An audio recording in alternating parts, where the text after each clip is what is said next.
បង្ហាលើកណ្ដោភ្នំពតជុំនៅជុំទឹកខាងជើងនៃទឹកដីព្រះរាជាណាចក្រអង្គរខ្មែរដែលមានភូមិសាស្ត្រពោហែដ៏ចំណាស់មួយដែលមានអាយុកាលជាង1000ឆ្នាំយើងចងចាំបានថា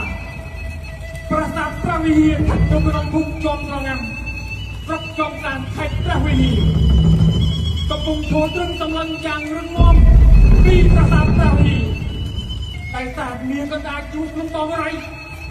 ដែលបានបែងចែកទឹកកម្ពស់625ម៉ែត្រពុះត្រដែក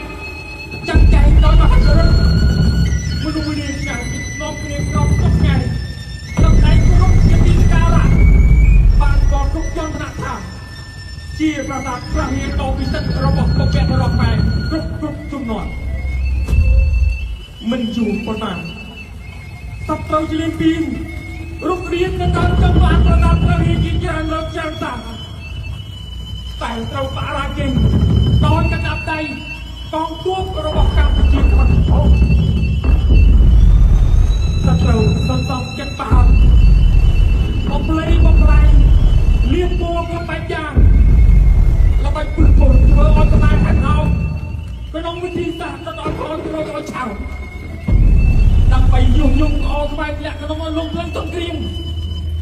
វាក្រុមដែរប្រាសាទព្រះវិហារត្រូវបានទុះឡើងម្ដងហើយម្ដងទៀតតាមមហិច្ឆតាជារៀងពីននិងលោកលន់របស់សត្វ